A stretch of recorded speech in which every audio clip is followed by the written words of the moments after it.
dua itu yang sangat penting sebelumnya bisa menahan virus corona untuk menginfeksi kita, yang untuk orang-orang di garda terdepan yang melayani langsung pasien COVID. Kalau untuk kita cukup masker biasa dari kain. Masker ini pun sebenarnya untuk orang-orang di pelayanan kesehatan. Disampaikan pada saat itu bahwa Pemprov Sulsel menganggarkan 120 miliar dalam APBD 2020 ini. Nah, rinciannya itu 103 miliar dari Dinas Kesehatan, kemudian ada sekitar 9 miliar dari Dinsos dan 8 miliar dari BPBD.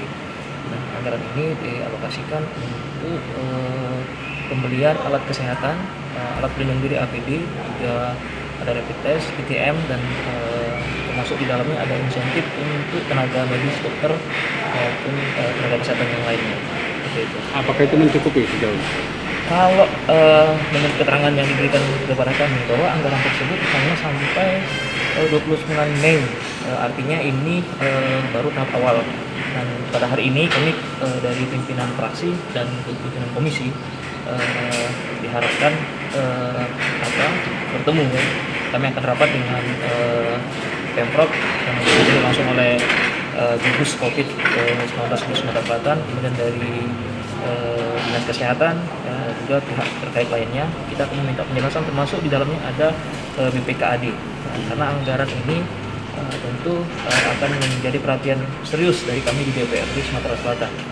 Sektor Dinkes tadi apakah penggeseran atau memang induk seperti itu?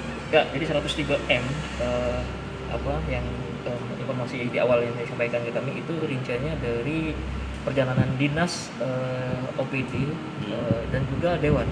Ya, hampir lebih kurang 60 miliar itu dialokasikan dari perjalanan dinas anggota dewan dari 120 miliar itu. Ini artinya anggaran 120 miliar ini kita di DPR menyumbang hampir separuh anggaran untuk penanganan COVID-19 ini. Nah, hari ini kami akan meminta penjelasan dari BPKAD dan gugus tugas COVID-19 alokasi anggaran dan penggunaan anggaran tersebut.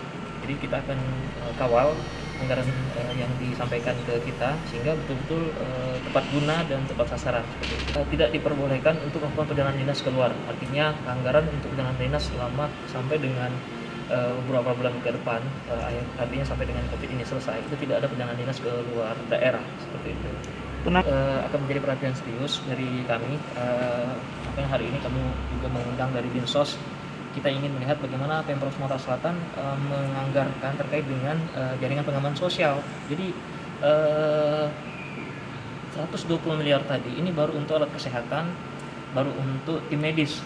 Ini belum untuk masyarakat yang terdampak sosial dari adanya wabah corona ini. Nah, ini akan kita minta penjelasan dan kita akan minta pemerintah Pemprov untuk mengalokasikan juga anggaran dari Pemprov Sumatera Selatan untuk masyarakat yang terkena dampak dari corona ini.